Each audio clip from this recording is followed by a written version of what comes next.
మాకు కొన్ని విషయాలు వింటుంటే ఇందాక మాట్లాడిన రమ్య గారు, అట్లాగే నారాయణ స్వామి గారు, మిగతా మిత్రులందరూ మాట్లాడుతుంటే ఒకటే ఒక అనుమానం వచ్చింది నాకు.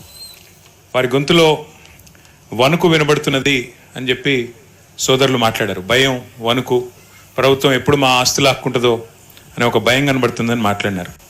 నేను ముఖ్యమంత్రి గారు మాట్లాడింది కూడా మేమందరం చాలా ఓపికగా వివరంగా ఏమైనా చెప్తారేమో, వివరణాత్మకంగా ఏమన్నా ప్రజల బాధ నుంచి ఉపశమనం కలిగించే విధంగా ఏమైనా చెప్తారేమో అని చెప్పి ఆశించాం. కానీ వాళ్ళ ప్రభుత్వం వ్యవహారం, ముఖ్యంగా ముఖ్యమంత్రి గారి వ్యవహారం చూస్తుంటే నాకు ఒక తెలుగు సామెత గుర్తొస్తున్నది.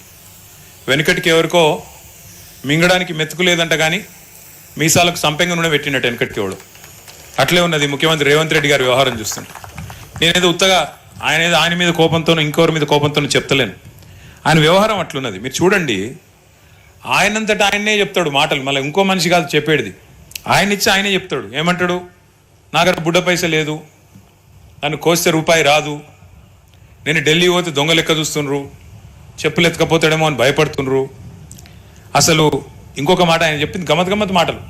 రిటైర్ అయ్యే ఉద్యోగులకు ఏనికి పైసలు లేవు, రైతు బంధు ఏనికి పైసలు లేవు, 100 రోజుల్లో నేను చేస్తా అని చెప్పిన మాట వాస్తవమే, కానీ మహిళలకు 2,500 ఇస్తా అని చెప్పిన మాట వాస్తవమే, 2.5 ఇండ్లు అయిన మాట వాస్తవమే, అట్లాగే 100 రోజుల్లో 4,000 రూపాయల పెన్షన్ ఇస్తా అని ముసలోళ్ళకి చెప్పింది వాస్తవమే, 100 రోజుల్లో రైతులందరికీ రైతు బంధు మార్చేసి రైతు భరోసా పెట్టి 15,000 ఇస్తా అని చెప్పిన మాట వాస్తవమే, తులం బంగారం ఇస్తా అని చెప్పిన మాట వాస్తవమే.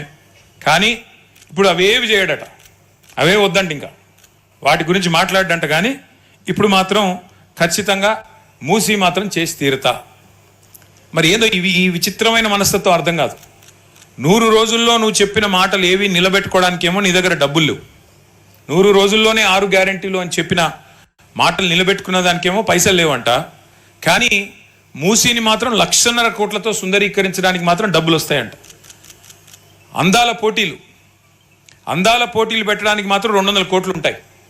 కానీ ఇక్కడ ఇచ్చిన హామీలు అమలు చేసేదానికి మాత్రం డబ్బులు లేవు. ఆయన ఎవరో ఫుట్బాల్ ఆడడానికి మాత్రం 200 కోట్లు పెట్టడానికి పైసలు ఉంటాయి.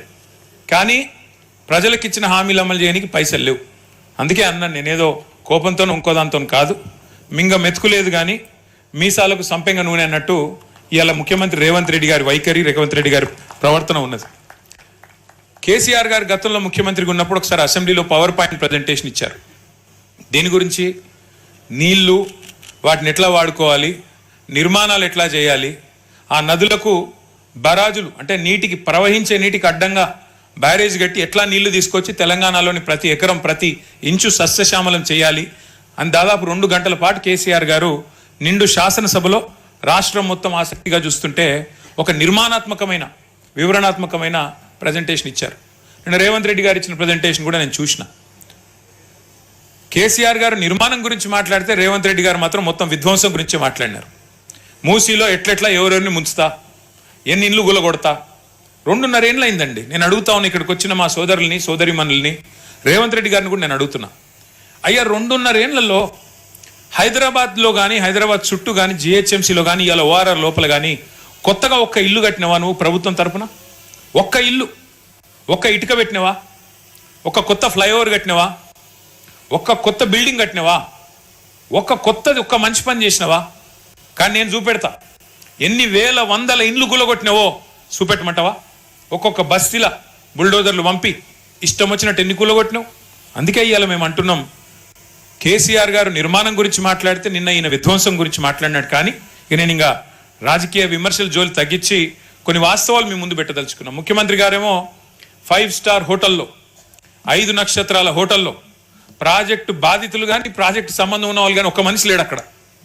5 స్టార్ హోటల్లో మంచి ఏసీ రూములో సూట్లు బూట్లు వేసుకున్న వాళ్ళ మధ్యన హైదరాబాద్ని ఎట్లా సుందరీకరిస్తాను, ఏం చేస్తానని చెప్పి 1,50,000 కోట్లు ఎట్లా ఖర్చు పెడతానని ముఖ్యమంత్రి గారు నిన్న పవర్ పాయింట్ ప్రజెంటేషన్ ఇచ్చారు. అందుకే మేమేమనుకున్నాం, అసలైన బాధితులు ఎవరైతే ఆస్తి కోల్పోతున్నాం, ఎవరైతే భూములు పోతాయి, మా ఇండ్లు పోతాయి, మా కొంప కొల్లేరు చేసి ఈయన మరి ఏదో కడతానంటున్నాడు అని బాధతో అర్థనాదాలు చేస్తున్నారో ఆ మూసీ తీరంలోనే పెట్టాలి, అక్కడనే పెట్టాలని చెప్పి ఇవాళ power point versus public point అని చెప్పి ఇక్కడ మేము ఈ సమావేశం పెట్టాం. మీకు కొన్ని విషయాలు వాస్తవాలు చెప్పాలి. మీరు కింద చూస్తున్నారు కొన్ని కొన్ని బొమ్మలు చూస్తున్నారు కింద మీరు. అవేదో మేము గూగుల్లోంచో వేరే దేశం నుంచి తెచ్చిన బొమ్మలు కాదు. అవన్నీ కేసీఆర్ గారి ప్రభుత్వంలో మీరు చూస్తున్నవన్నీ మూసీ తీరంలో మనం ఆనాడు చేసిన సుందరీకరణకు సంబంధించిన బొమ్మలు అవి కింద ఉన్నాయి. మీరు మళ్ళీ చూపెడతాను మీకు. అవన్నీ కేసీఆర్ గారు ఆనాడు ఒక్క ఇల్లు కూల్చకుండా, ఒక్క సెంటు భూమి ఎవరిది గుంజుకోకుండా అంబర్పేట, ఉప్పల్, ఎల్బీ నగర్ మధ్యన 5.5 కిలోమీటర్లలో చేసిన సుందరీకరణ అదిగో మీ కళ్ళ ముందే ఉంది. కేవలం 6 కోట్ల రూపాయలతో చేసిన సుందరీకరణ మీ కళ్ళ ముందే అక్కడ కనబడతా ఉంది. ఒక్క ఇల్లు కూల్చలేదు, ఒక్క మనిషిని ఏడిపించలేదు. కానీ అవన్నీ కూడా 6 కిలోమీటర్ల పరిధిలో మరి ఆ రోజు చేసిన సుందరీకరణ మీ కళ్ళ ముందే ఉండాలని చెప్పి మీకోసం అది పెట్టాం. ఒకసారి చరిత్రలోకి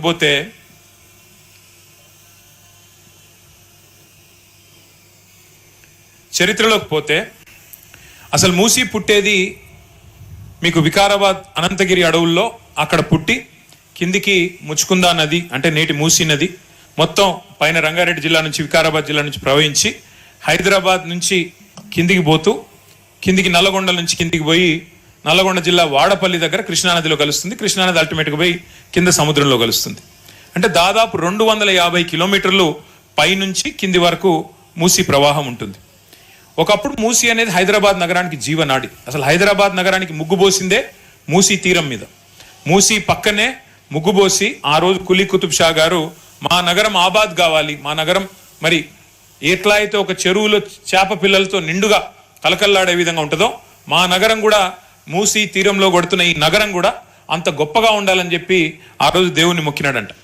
సరే, ఆ రకంగానే మూసీ ఆవిర్భవించింది. హైదరాబాద్ కూడా 1591 సంవత్సరంలో ఆ రోజు 1591 అంటే 440 సంవత్సరాల కిందట మరి నగరం పుట్టింది. తర్వాత మీరు చూసినట్టయితే ఆ రోజు మధ్యలో మూసీకి వచ్చిన అతిపెద్ద వరద ఎప్పుడంటే 1908. ఆ రోజుల్లో 1908లో పెద్ద వరదలు వచ్చినాయి. అప్పుడు హిమాయత్ సాగర్ లేదు, ఉస్మాన్ సాగర్ లేదు. ఇంతకుముందు సోదరుడు ఆంజనేయులు చెప్పిండు ఏమని, ఈ చెరువు కట్టినప్పుడు ఈ రిజర్వాయర్ కట్టినప్పుడు మా వాళ్ళు మా వడ్డెర కులస్తులు వచ్చి బండ్ కట్టినరు, మొత్తం కట్టగట్టినరు అని చెప్పిండు. ఆ రోజు 1908లో నిజాం నవాబు మూసీకి వరదలు వస్తే ప్రజలు ఇబ్బందుల పాలైతే మరి పైకి వెళ్ళి వచ్చే నది నీళ్ళు ఎట్లా పాలే అని ఆలోచన చేసి హైదరాబాద్ నగరం కొట్టుకపోవద్దు ఈ నది వరదలు అని చెప్పి ఈ 2 జంట జలాశయాలు, అటు ఉస్మాన్ సాగర్ ఇటు హిమాయత్ సాగర్, దాన్ని గండిపేట అంటాం, ఇది హిమాయత్ సాగర్, ఈ 2 చెరువులు కలిపి ఆ రోజు మోక్షగుండం విశ్వేశ్వరయ్య గారు అనే పెద్ద మనిషిని పిలిచి, బెంగళూరులో ఉంటే కర్ణాటకలో ఉంటే వారిని పిలిచి ఆహ్వానించి డిజైన్ చేసి ఈ 2 రిజర్వాయర్లు నిర్మాణం చేసినారు. ఈ 2 రిజర్వాయర్ల యొక్క ఉద్దేశం 2 బృహత్తరమైన లక్ష్యాలు. 2 రిజర్వాయర్లకి ఒకటి, మళ్ళీ హైదరాబాద్కు వరద ముప్పు రావద్దు అంటే వీటిని బ్యాలెన్సింగ్ రిజర్వాయర్ల మాదిరిగా వచ్చే వరద నీటిని నిలిపి అవసరమైతే గేట్లు పెట్టి సందర్భానుసారంగా అవసరమైన కొద్దీ ఎంత విడుదల చేయాలో నీళ్లు గంతనే విడుదల చేసేందుకు బ్యాలెన్సింగ్ రిజర్వాయర్ల మాదిరిగా ఈ 2 రిజర్వాయర్లను కట్టడం జరిగింది. ఒకటి. రెండవది, మంచినీటి అవసరాలు కూడా ఉంటాయి కదా నగరం పెరిగిన కొద్దీ, కాబట్టి వీటి నుంచి మంచినీళ్ళ అవసరాలు కూడా వాడుకోవాలని చెప్పి ఈ 2 జంట జలాశయాలు ఉస్మాన్ సాగర్, హిమాయత్ సాగర్ ఆనాడు మోక్షగుండం విశ్వేశ్వరయ్య గారు వచ్చి డిజైన్ చేసి 1908 వరదల తర్వాత డిజైన్ చేస్తే 1920లో నిర్మాణం పూర్తయి హిమాయత్ సాగర్, ఉస్మాన్ సాగర్ 2 ప్రజలకు అందుబాటులోకి వచ్చాయి. ఒక ఐడియా కోసం చెప్తున్నాను మీకు, ఈ 2 కంబైన్డ్ కెపాసిటీ 7.5 టీఎంసీలు. ఒక టీఎంసీ నీళ్లు అంటే ఇప్పుడు మీరు అందరూ ట్యాంక్ బండ్ చూసే ఉంటారు, హుస్సేన్ సాగర్ చూసే ఉంటారు, మన హైదరాబాద్ నడిబొడ్డున ఉన్న హుస్సేన్ సాగర్, దాని కెపాసిటీ 1 టీఎంసీ. అంటే 7.5 హుస్సేన్ సాగర్లతో సమానమైన నీటిని మనం పైనుంచి వచ్చే నీటిని, వరద నీటిని నిలువ ఉంచడానికి, కిందికి పంపేందుకు మళ్ళీ వరద లేకుండా ఉండడానికి ఆ రోజు నిజాం నవాబు కట్టించిన మరి ఈ చెరువులు ఉస్మాన్ సాగర్ మరియు హిమాయత్ సాగర్.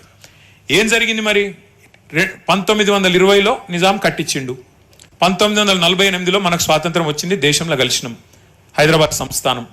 కలిసిన తర్వాత ఎన్ని సంవత్సరాలు కాంగ్రెస్ పార్టీ అధికారంలో ఉంది? దగ్గర 1983-84లో ఎన్టీ రామారావు గారు అధికారంలోకి వచ్చేదాకా కాంగ్రెస్ పార్టీ 52 నుంచి అధికారంలో ఉంది. ఇవాళ మాట్లాడుతున్నారు ముఖ్యమంత్రి గారు, ఇంకా రాతి యుగంలోనే బతుకుదామా, మనం మూసీని మంచిగా చేసుకోవద్దా అని నేను చాలా భావోద్వేగంతో మాట్లాడుతున్నాడు. ఎవరు చేసిండ్రు మూసీని మురికి కూపంగా? కేసీఆర్ గారు వచ్చి చేసిండ్రా? 1952 నుంచి 1983 దాకా అధికారంలో ఉన్నది కాంగ్రెస్ పార్టీయే కదా. ఆ తర్వాత 83 నుంచి మళ్ళీ మీరు కూడా ఉన్నారు కదా 89, తర్వాత మళ్ళీ 2004 నుంచి మూసీని మురికి కూపంగా మార్చింది ఎవరో కాదు రేవంత్ రెడ్డి గారు. ప్రస్తుతం మీరున్న పార్టీనే మూసీని మురికి కూపంగా మార్చిందనే మాట వారికి గుర్తు చేస్తా ఉన్నా. ఆ పాపాన్ని ముందు కడుక్కోండి. గతంలో చేసిన పాపానికి చెంపలేసుకొని ముందు ప్రజల క్షమాపణ చెప్పి మూసీని మురికి కూపంగా మార్చిన దానికి ముఖ్యమంత్రి గారు కాంగ్రెస్ పార్టీ చెంపదెబ్బలేసుకొని ముందు ముక్కు నేలకు రాసి క్షమాపణ చెప్పాల్సింది మీరు. ఇవాళ మీరు ఆలోచన చేయండి, ఎట్లా ఉండే మూసీ ఎట్లా అయింది చూడండి ఒక్కసారి. అందులో ఏమేం కలుస్తున్నాయి ఈరోజు మూసీలో? మొత్తం హైదరాబాద్లో ఉండే జిహెచ్ఎంసీ పరిధిలో ఉండే మురికి నీరు 94% మూసీలోకి వస్తుంది. గ్రావిటీ ద్వారానే వివిధ నాలాలు 54 నాలాల ద్వారా మూసీలోకి వస్తుంది. మూసీ అంటే మీ హిమాయత్ సాగర్, ఉస్మాన్ సాగర్ కాదు, కిందికి మంచిర్యాల కిందికి అక్కడికి వస్తుంది, ఇందులోకి రాదు. ఆ తర్వాత మరి మాకు అవకాశం వచ్చింది, తెలంగాణ రాష్ట్రం వచ్చిన తర్వాత 2014లో అవకాశం వచ్చిన తర్వాత ఇగో ఇది మా ఆలోచన. అందుకే ముఖ్యమంత్రి గారు చూడాలి, ప్రభుత్వం చూడాలి, ప్రభుత్వ పెద్దలు చూడాలనే, ప్రజలు చూడాలి ముఖ్యంగా అని చెప్పే నేను ఇక్కడ మీ ముందు పెట్టాను మా ఆలోచన. ఆ రోజు 2014లో కేసీఆర్ గారి ఆలోచన ఏంటి, ఏం చేద్దామన్నారు మూసీని? ఆయన ఆలోచన ఏంటి అంటే మూసీ ప్రక్షాళన మీద, మూసీ పునరుజ్జీవం మీద ప్రపంచంలోని 10 పెద్ద డిజైన్ సంస్థలతోని మేము డిజైన్ కాంపిటీషన్ ఇన్వైట్ చేసినాం, ఆహ్వానించినాం. అయ్యా రండి, మీరు ప్రజలని డిస్టర్బ్ చేయకుండా, ఇండ్లు కూలగొట్టకుండా, ప్రజల్ని అనవసరంగా అక్కడి నుంచి డిస్ప్లేస్ చేయకుండా ఎట్లా చేయవచ్చు అని డిజైన్స్ ఆహ్వానిస్తే ఇక మీ చుట్టూ ఇక్కడ అన్ని డిజైన్లు కూడా ఆ రోజు డిజైన్ చేసిన వాటిని కూడా కొన్నింటిని ఇక్కడ పెట్టాం, మిగతా కొన్ని పెట్టలేదు. చాలా వరకు ఇక్కడ మీ దగ్గర పెట్టే ప్రయత్నం చేసినాం. 10 ప్రఖ్యాత డిజైన్ సంస్థలు వచ్చి వాళ్ళు మాకు ప్రజెంటేషన్ ఇచ్చారు. ఇచ్చి కొంతమంది అన్నారు, సార్ కొన్ని ఇల్లు కూలగొట్టాల్సి వస్తుంది అంటే ఆ రోజు కేసీఆర్ గారు చెప్పింది ఏంటంటే అసలు ఇల్లు కూలగొట్టాల్సిన పరిస్థితి వస్తే మరి రివర్ బెడ్లో ఉన్న నిర్మాణాలు అయితే తప్ప మిగతా వాటిని ముట్టకండి, తప్పకుండా ఒకవేళ అట్లాంటి పరిస్థితి వస్తే ప్రాజెక్ట్ పెండింగ్లో పెడదాం, కానీ ముందు ఒక పైలట్ చేయండి, ఒక చిన్న నమూనా చేయండి, ఒక 5 కిలోమీటర్లు చేయండి అని చెప్పి నాగోల్, ఉప్పల్, అంబర్పేట మధ్యన 5.5 కిలోమీటర్లు మాతో ఆ రోజు ఆదేశం ఇచ్చి ఒక్క ఇల్లు కూల్చకుండా ఎట్లా చేయొచ్చో చేసి చూపెట్టండి అని చెప్పి సుందరీకరణ ఏర్పాట్లు కూడా కేసీఆర్ గారు చేయించారు. మేము రూపొందించిన ప్రణాళిక ఏంది అంటే మీకు చూపెడతాను నేను. మొట్టమొదటిది ఇందులో మూసీ నది మంచిరేవుల నుంచి కింద గట్కేసర్ దాకా ఓఆర్ఆర్ పరిధిలో, హైదరాబాద్ పరిధిలో తీసుకుంటే 57 కిలోమీటర్లు ఉంటుంది. ఈ 57 కిలోమీటర్ల పరిధిలో మరి మొత్తం ఇప్పుడు ఎట్లా అంటే ఓఆర్ఆర్ మొత్తం 160 కిలోమీటర్లు. మధ్యలో ఒకవేళ ఇక్కడ నుంచి అక్కడికి వెళ్ళాలంటే స్ట్రైట్గా అవసరమైతే ఒక ఎక్స్ప్రెస్ వే ఉండాలి. మంచిరేవులలో మనం ఎట్లయితే ఓఆర్ఆర్ ఉందో అట్లాగే మూసీ నుంచి స్ట్రైట్గా పోవాలి అంటే ఒక 57 కిలోమీటర్ల పొడవుతా ఒక ఎక్స్ప్రెస్ వే ఉండాలని చెప్పి దాన్ని డిజైన్ చేశాం. రెండవది అంటే అర్బన్ మొబిలిటీ కోసం, రాను రాను అవసరాలు పెరుగుతాయి కాబట్టి. రెండవది ఏం చేసినాము, హైదరాబాద్ను ముఖ్యంగా మూసీని ఏదైతే మురికి కూపంగా కాంగ్రెస్ ప్రభుత్వాలు గతంలో పట్టించుకోకుండా మార్చేసినాయో, ముందు ప్రతి నీటి చుక్క, ప్రతి నీటి బొట్టు, మురికి నీటి చుక్క మూసీలోకి వచ్చేదాన్ని శుద్ధీకరించి, అంటే సివరేజ్ ట్రీట్మెంట్ ప్లాంట్ల ద్వారా దాన్ని శుద్ధి చేసి సవ్యమైన నీరు, ట్రీటెడ్ నీరును మాత్రమే మూసీలోకి వదలాలి అని ఆలోచన చేసి 3,866 కోట్ల రూపాయలు అంటే దాదాపు 4,000 కోట్ల రూపాయలతో సివరేజ్ ట్రీట్మెంట్ ప్లాంట్లు నిర్మాణం చేసింది కూడా కేసీఆర్ గారి ప్రభుత్వం. మీకు అది నేను చూపెడతాను. అట్లాగే మూసీ ఎట్లుంటుందంటే మీరు మంచిరేవుల నుంచి గట్కేసర్ దాకా ఒక నీటి చుక్క ఇట్లా మీరు నీళ్లు పోస్తే జర్రున జారి కిందికి వెళ్ళిపోద్ది. ఎందుకంటే దాదాపు ఇట్లా ఏటవాలుగా ఉంటుంది మూసీ, జారిపోతుంది, నీళ్ళు ఆగాయి. ఇందాక ఒక సోదరుడు మాట్లాడుతూ అన్నారు, మొత్తం సంవత్సరంలో 10-20 రోజులు మాత్రమే మూసీలో నీళ్లు ఉంటాయి, మిగతా టైంలో నీళ్ళే రావు, దానికోసం మమ్మల్ని ఇబ్బంది పెడతారా అని. మరి దీన్ని నిజంగానే సుందరీకరించాలి, నీళ్లు కనబడాలి, లండన్లో ఇంకో చోట నిన్న ముఖ్యమంత్రి గారు చెప్పినట్టు నీళ్లు నిల్వ ఉండాలి అంటే ఎట్లా అని ఆలోచన చేసి ఈ 84 మీటర్లు ఏదైతే జారుతుందో, అంటే 1 కిలోమీటర్కి 1.5 మీటర్లు జారుతుంది నీళ్లు మూసీలో, దాన్ని ఎట్లా ఆపాలి అని ఆలోచించి 15 బ్రిడ్జిలు ప్రపోజ్ చేసినాం. ఆ 15 బ్రిడ్జిల కిందనే చెక్ డ్యామ్లు కూడా ప్రపోజ్ చేశాం. దేనిలో కూడా ఒక ఇల్లు పోకుండా ఆలోచన చేసినాం. దాంతోపాటు నేను ఇప్పుడు మేము చెప్పిందంతా ఏం కాగితాల మీద లేదు, నేను చెప్పింది ఏదో కాకమ్మ కథ కాదు, మీకు చూపెడతాను. ఇప్పుడు నేను ఫ్లడ్ ప్రివెన్షన్ ఎట్లా చేయాలి, వరదలు వస్తే ఎట్లా మేనేజ్ చేయాలి, అట్లాగే మొబిలిటీ ఎట్లా పెంచాలి, అంటే ఎక్స్ప్రెస్ వే కట్టి అవసరమైతే ఇక్కడ నుంచి అక్కడ పోవడానికి కూడా ఈజీగా ఎట్లా చేయాలి. ఇప్పుడు మీ హిమాయత్ సాగర్ వాళ్ళు కోటి పోవాలి, తిరిగిపోయే అవసరం లేకుండా ఇట్లా పోవచ్చా, అట్లా ఆలోచన చేసినాం. దాంతోపాటు ఎవరిని డిస్టర్బ్ చేయకుండా ఎట్లా చేయాలి, ఇంకోటి కిందికి మంచినీళ్ళు ఎట్లా పంపించాలి, అట్లాగే దీన్ని ఎట్లా జీవనదిలాగా ఎట్లా మార్చాలి, ఇన్ని రకాల ఆలోచనలతో ఆ రోజు పని ప్రారంభించాం. ఏం చేశాము? ఆ రోజు కేసీఆర్ గారు మాకు ఇచ్చిన ఆదేశం మొత్తం ఏం డిజైన్ చేయమన్నారు. ముందు ఈ అన్ని పనులకి ఎన్ని డబ్బులు అవుతాయి అని అడిగితే 16,634 కోట్ల రూపాయల అంచనా వ్యయంతో ఆ రోజు ఒక కార్పొరేషన్ 2016-17 సంవత్సరంలో ఆనాటి కేసీఆర్ గారి ప్రభుత్వం ఏర్పాటు చేసింది. Musi river development corporation MRDCL అనే కంపెనీ ఏర్పాటు చేయడం జరిగింది. కానీ మళ్ళీ చెప్తా ఉన్నా, MRDCL 2016లో 17లో 10 ఏళ్ల కింద ఏర్పడ్డా ఒక్క ఇల్లు కూడా మేము కూలగొట్టలేదు. కూలగొట్టకుండా ఏం పనులు చేయాలో ముందు ఆ పనులు చేసుకుంటూ వచ్చినాం. ఏం పనులు అవి? ఇది మేము చేసిన పని. ఫస్ట్ పని ఏంది? కేసీఆర్ గారు కాళేశ్వరం అనే ప్రాజెక్ట్ కేసీఆర్ గారు కట్టిన విషయం మీకు తెలుసు. మీకు ఒక ఐడియా కోసం చెప్తా ఉన్నా.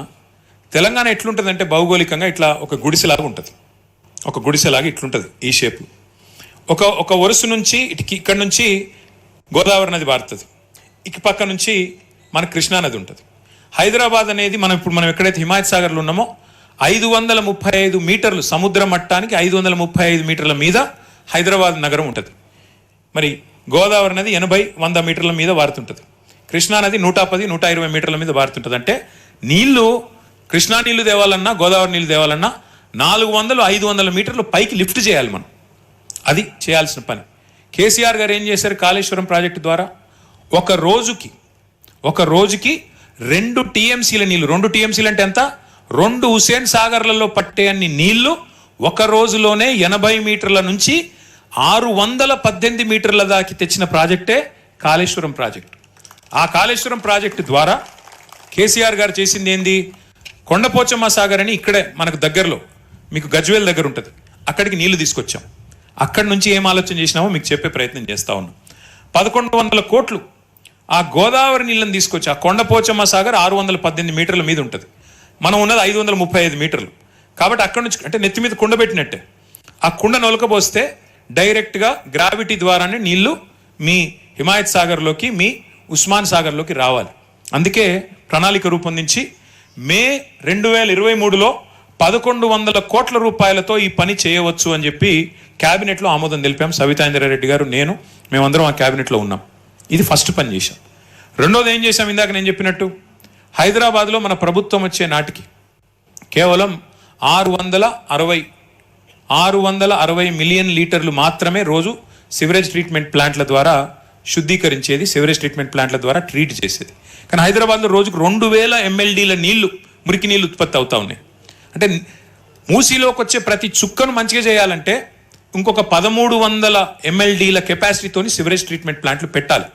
అందుకే 3,866 కోట్ల రూపాయలతోని 31 STPలు, 32 అది నిజానికి 32 STPల నిర్మాణానికి శ్రీకారం చుట్టింది కేసీఆర్ గారి ప్రభుత్వం. ఇవాళ అవన్నీ కూడా దాదాపు పూర్తవుతా ఉన్నాయి. వాటిని రేవంత్ రెడ్డి గారు రేపో ఎల్లుండో రిబ్బన్లు కట్ చేయాల్సి ఉంటుంది. అంతే, ఆయన చేయాల్సిన పని లేదు. తర్వాత మూడవది, వరద నీటి ముప్పు లేకుండా SNDP అని స్ట్రాటజిక్ నాలా డెవలప్మెంట్ ప్రోగ్రామ్ అని ప్రారంభించాం. దాదాపు 1000 కోట్ల రూపాయలతో 60 పనులు పూర్తి చేశాం. నాలుగో పని ఏం చేసినాము? 15 బ్రిడ్జిలు. ఇందాక నేను చెప్పినట్టు నీళ్లు ఆగకూడదు, ఆగకుండా కిందికి పోతున్నాయి కాబట్టి చెక్ డ్యామ్ కమ్ బ్రిడ్జ్ మనం మూసీ మీద అడ్డంగా ఎట్లయితే పురాణా పూలు, నయా పూలు, టిప్పుకాన్ బ్రిడ్జ్ ఉందో అట్లా మరొక 15 బ్రిడ్జిలు మూసీ మీద మనం మంజూరు చేయడం జరిగింది 545 కోట్ల రూపాయలతో. అది కూడా చేసినాం. అంటే ఇవన్నీ కలిపితే కూడా మీరు లెక్క కొడితే 5,000, మిగతా అంత కలిపితే 6,000 చిల్లర కోట్లు దీనికి. ఇది కాకుండా ఒక ఎక్స్ప్రెస్ వేకి 10,000 కోట్లు, 8,900 కోట్లు. మొత్తం కలిపితే సుందరీకరణ, ఈ బ్రిడ్జ్లు, STPలు, దాంతోపాటు SNDP ఇవన్నీ కలిపితే కూడా 16,634 కోట్లలో కంప్లీట్ చేయవచ్చు అని కేసీఆర్ గారి ప్రభుత్వం ఆనాడు మొత్తం ప్రణాళికలు అంటారు కదా మన పెద్దవాళ్ళు, కట్టిన ఇల్లు పెట్టిన పొయ్యి అని. ఒకట్లా కట్టిన ఇల్లు పెట్టిన పొయ్యి తరికల వీళ్ళకి అప్పచెప్పి మేము దిగిపోయినాం. నీళ్లు తెచ్చినాం, గోదావరి నీళ్ళు ఇక్కడ దాకా, ఏది నెత్తి మీద కుండ పెట్టినట్టు కొండపోచమ్మ సాగర్ దగ్గర నీళ్లు తెచ్చినాం, మొత్తం డబల్ బెడ్రూమ్ ఇల్లు కట్టించినాం, STPలు కట్టినాం. ఇప్పుడు రేవంత్ రెడ్డి చేసుడు వల్ల రిబ్బన్లు కటింగ్ చేయాలి తప్ప ఆయన చేసేదేం లేదు, ఇల్లు కూలగొట్టే అవసరం లేదు. కానీ ఆయన ఏం చేస్తున్నాడో చెప్తా. మేము తీసుకున్నది మానవీయమైన ఆలోచన, హ్యుమానిటేరియన్ అప్రోచ్లో కేసీఆర్ గారి ఆదేశం మేరకు మా ఆలోచన మూసీ మీద ఇది. మరి ఏం చేసినాం మేము? ఒక్కొక్కటి ఇది చూడండి, ఇవన్నీ స్టడీ చేసినాం. ఇక డిఫరెంట్ డిజైన్లు మేము ఇన్వైట్ చేసినాం. చేసి ఏ రకంగా చేయవచ్చు అంటే డిజైన్ కాంపిటీషన్ ద్వారా ఇన్వైట్ చేస్తే ప్రపంచ ప్రఖ్యాతి కలిగిన ఒక 10 డిజైన్ సంస్థలు వచ్చి డిజైన్లు కూడా ఫైనల్ చేసినాం. ఈయన కొత్తగా అది కూడా చేసి అక్కర్లేదు. వాటిని తీసుకొని ముంగట పెట్టి అధికారులకి అయ్యా చేయండి అంటే సరిపోద్ది. కొంపలు కూలగొట్టమని చెప్పాల్సిన అవసరం లేకుండా ఈ పని చేయవచ్చు. ఇవన్నీ కూడా ఆయనకు ఆల్రెడీ ఇచ్చినాం, గవర్నమెంట్లోనే ఉన్నాయి ఇవన్నీ. ఇవి చూడండి ఒక్కసారి. ఇవన్నీ మూసీ తీరంలో కేసీఆర్ గారి ప్రభుత్వం చేసిన పనులు సుందరీకరణ. ఒక్కరికి కాకపోతే మా బ్యాడ్ లక్ ఏంటంటే మేము ప్రచారం ఎక్కువ చేసుకోలేదు. మేము ఈయన లెక్క డబ్బా కొట్టుకోలేదు. చేయని దాన్ని చేసినట్టు, ఉన్నదాన్ని లేనట్టు మేము చెప్పుకోలేదు. ఇవన్నీ చేసినాం. నాగోల్ బ్రిడ్జ్ సుందరీకరణ చేసినాం, బేగంపేటలో చేశాము, గండిపేట ఈకో పార్కు. నిన్న రేవంత్ రెడ్డి గారు రిబ్బన్ కట్ చేసిండ్రు కదా కొత్తవాళ్ళు కూడా ఈకో పార్క్ అని. అది కూడా కట్టింది కేసీఆర్ ప్రభుత్వమే. 90% మేము ఉన్నప్పుడే పూర్తి చేసినాము. ఈయన కావాలని ఆపి 2 ఏళ్ళు ఆపి ఈయన చేసినట్టు పోజులు కొట్టి నిన్న వచ్చి రిబ్బన్ కట్ చేసిపోయినాడు. అది కూడా కొత్తవాళ్ళు కూడా ఈకో పార్క్ కూడా మూసీ సుందరీకరణ కార్యక్రమంలో భాగంగానే 85 ఎకరాల్లో ఆ రోజు కేసీఆర్ గారి ప్రభుత్వం ప్రతిపాదించిందే. అయితే ఇక్కడ ఒక సూటి ప్రశ్న రేవంత్ రెడ్డి గారికి, ప్రభుత్వానికి. ఇందాక కొంతమంది సోదరులు అడిగారు.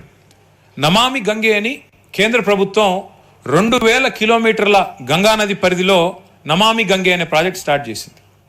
కానీ నమామి గంగే 2000 కిలోమీటర్లు. దానికి మొత్తం ప్రతిపాదించిన ఖర్చు 42,500 కోట్లు. అట్లాగే గుజరాత్ సాబర్మతి రివర్ ఫ్రంట్ అహ్మదాబాద్లో దానికి ఖర్చు 7,000 కోట్లు. కానీ రేవంత్ రెడ్డి గారు చెప్పే ఖర్చు మరి ఎందుకు ఆయనే చెప్తున్నాను, నేను కాదు, 1,50,000 కోట్లు. మరి 2000 కిలోమీటర్లలో ఉండే గంగా నదికేమో 42,000 కోట్లు ఖర్చు అవుతే 55 కిలోమీటర్ల మూసీకి 1,50,000 కోట్లు ఖర్చు ఎందుకు అవుతుంది?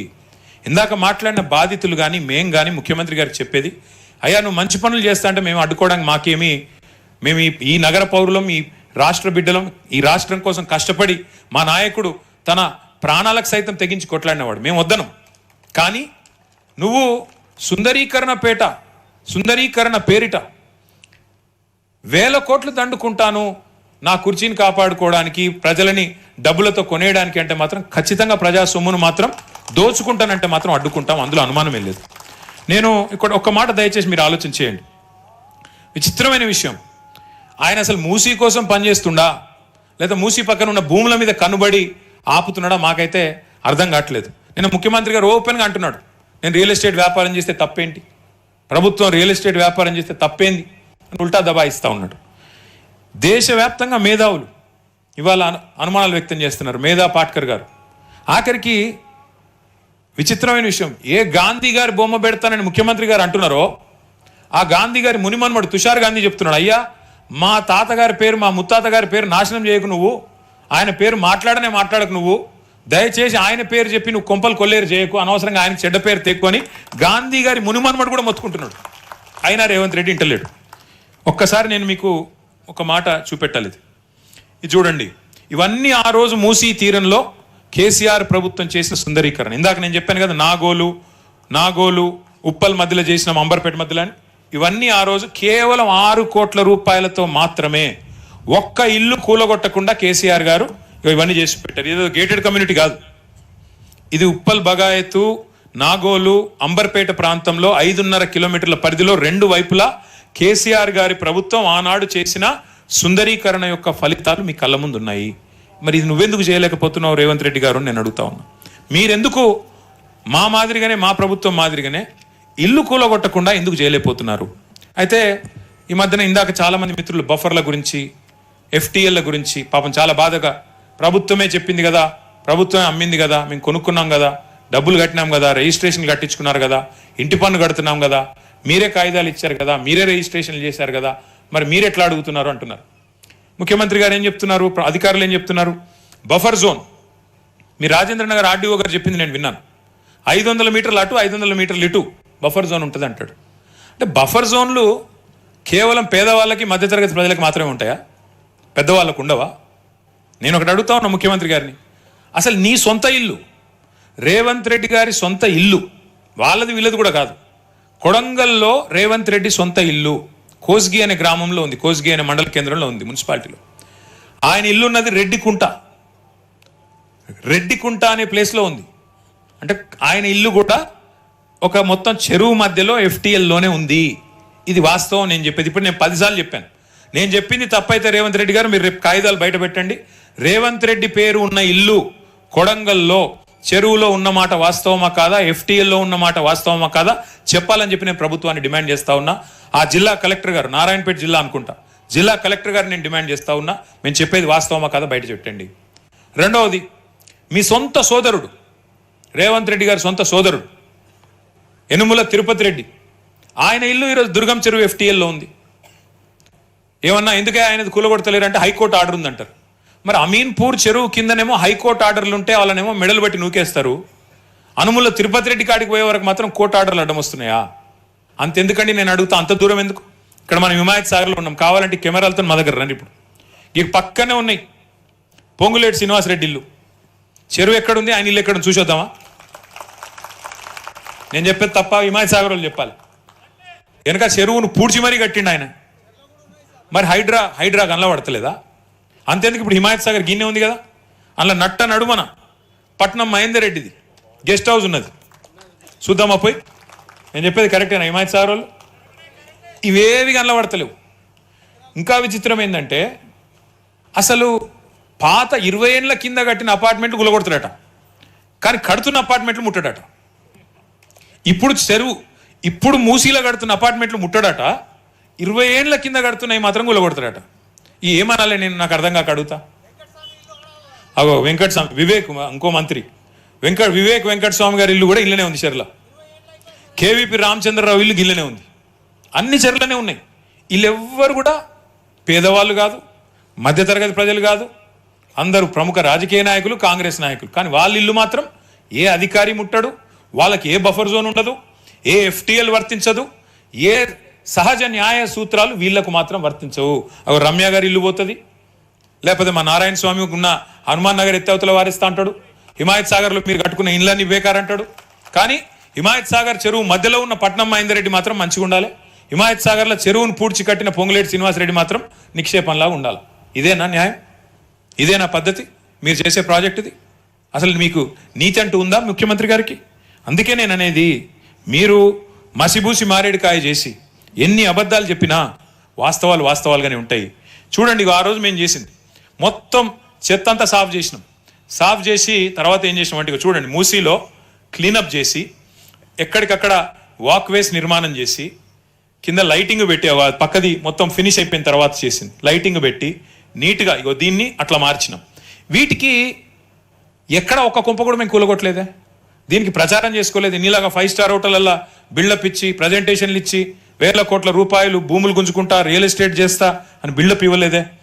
ఆ రోజుకి చేసిన డిజైన్లు ఎక్కడైతే కాన్ఫ్లుయెన్స్ పాయింట్ ఉందో అక్కడ మేము మా ప్రభుత్వంలో మీరు గమనించండి, ఎక్కడ కూడా ఒక నిర్మాణం, ఒక సిమెంట్ కాంక్రీట్ స్ట్రక్చర్ ప్రతిపాదించలేదు. చూడండి, మీకు ఒక విషయం చూపెడతాను. ఇప్పుడు నేను ముఖ్యమంత్రి గారి డిజైన్లో మీరు చూడండి, ఎక్కడైనా సరే ఏమైనా పార్కులు ఎక్కడైనా జాగు ఉంటే అది కూడా వేరే వాళ్ళ ఆస్తులు గుంజుకోకుండా ప్రభుత్వ జాగాలు ఉంటే అందులో పార్కులు పిల్లలు ఆడుకోవడానికి ఆహ్లాదంగా ఉండేదానికి ఇట్లా తయారు చేసాం తప్ప కాచిగూడ స్టేషన్ దగ్గర కూడా ఎట్లా చేయాలి మరి ఆ తీరం వెంబడ ఇట్లా ఆలోచించాం తప్ప ఎక్కడ కూడా ప్రజల ఆస్తులు లాక్కోవాలి, ప్రజల కొంపలు కూలగొట్టాలి అని ఆలోచన చేయలేదు. దాంతోపాటు ఇవన్నీ ఇంటర్నేషనల్ డిజైన్స్ ఆ రోజు చేయించిన మీరు గమనించండి జాగ్రత్తగా. చుట్టుపక్కల ఎక్కడ కూడా వేటిని కూడా డిస్టర్బ్ చేయలేదు మేము. మీరు జాగ్రత్తగా చూడండి డిజైన్స్లో చుట్టుపక్కల వేటిని డిజైన్ డిస్టర్బ్ చేయకుండా అవసరమైతే ఆ బ్రిడ్జ్లలో కూడా కొత్త ఎలిమెంట్స్ తీసుకొచ్చి వాటిల్లోనే పార్కులు ఆ బ్రిడ్జ్ల మీదనే ఏర్పాటు చేసి కింద మూసి నీట్గా పోయేటట్టు చుట్టుపక్కల గ్రీనరీ మాత్రం పెట్టి ప్రజల ఆస్తులు మాత్రం ఛిద్రం కాకుండా చూడమని మా నాయకుడు కేసీఆర్ గారు చెప్తే అట్లే డిజైన్ చేసినాం తప్ప పేదల కడుపు కొట్టి వాళ్ళ భూములు గుంజుకొని వాళ్ళ ఆస్తులు వాళ్ళ కొంపలు గుల్చేసి వాళ్ళను గోసబెట్టితే ఏం లాభం అని చెప్పి మా నాయకుడు చెప్తే అది హైకోర్టు ముంగట డిజైన్ సాలార్జింగ్ మ్యూజియం ముంగట. అంటే ఈ రకంగా ఆ రోజు డిజైన్లకి ఇవన్నీ ప్రభుత్వంలో ఉన్నాయి. ఇప్పుడు నేను చెప్పిన డిజైన్ ఏది కొత్తది కాదు, నాది కాదు, నా సొంతది కాదు. ప్రభుత్వంలో ఆనాడు మున్సిపల్ మంత్రిగా మేము గీయించిన డిజైన్లు ప్రభుత్వ పైసలతోనే, నా పైసలతో కాదు, ప్రజల పైసలతోనే గీయించిన డిజైన్లు ఇవన్నీ పక్కకు వారేసింది. ఇప్పుడు ఎందుకు ముఖ్యమంత్రి గారికి చుట్టుపక్కల మీరు చూడండి, మొదటి ఫేజ్లోనే 22-23 కిలోమీటర్ల ఫేజ్లోనే ముఖ్యమంత్రి గారి కన్ను 3,300 ఎకరాల మీద పడ్డది. ఒక్కొక్క ఎకరం ఎంత ఉంటుంది విలువ ఇవాళ హైదరాబాద్లో? ఇంతకుముందు ఆ చెల్లె కరెక్ట్గా చెప్పింది. ఏమన్నది? అన్నా మాది ఇక్కడ 0 వాల్యూ అంట, పక్కన కోకాపేటలోనేమో 150 కోట్లకు 100 కోట్లకు అమ్ముతారంట, మాది 0 వాల్యూ ఎట్లయితుందన్న, మాకి ఈడికి ఆడికి 2 కిలోమీటర్లు లేదు అని అడిగింది ఆ చెల్లె. అంటే ఎంత? 3,300 ఎకరాలు అంటే ఒక్కొక్క ఎకరానికి యావరేజ్గా 50 కోట్లు వేసుకున్నాం. పోనీ కోకాపేట కాదు కాబట్టి 50 కోట్లు, 100 కోట్లు కాబట్టి 50 కోట్లు సగం వేసుకుందాం అంటే ఎంత అవుతుంది? 1,50,000 కోట్లు. ఎవడు అబ్బ సొమ్మిది? ఇదేనా మరి ముఖ్యమంత్రి గారు చేయాల్సిన పని? అందుకే ఇవాళ ప్రజల మధ్య నుంచి అడుగుతున్నాం ప్రశ్నలు. ముఖ్యమంత్రి గారు సమాధానం చెప్పండి. ఈ డిజైన్లన్నీ ఎక్కడ మాయమైనాయి? మరి ప్రభుత్వంలో లేవా? కొత్తగా ఇచ్చిండంటే ఎవరికో అంతర్జాతీయంగా పాకిస్తాన్ కంపెనీ ఒక దాన్ని నిషేధిస్తే ఆ కంపెనీకి ఇచ్చిండంట 160 కోట్లు. ఏది? డిజైన్లకే. మరి డిజైన్కే 160 కోట్లు అంటే డిజైన్ చేసేటోడే 160 కోట్లు మింగిండంటే ఇక ముఖ్యమంత్రి గారి కథ ఏందో మీరు ఆలోచన చేయండి, ప్రభుత్వం కథ ఏందో మీరు ఆలోచన చేయండి, వాళ్ళ ఆలోచన ఏందో మీరు అర్థం చేసుకోండి. ఇగో ఇవన్నీ ఆ రోజు గీయించిన డిజైన్లు.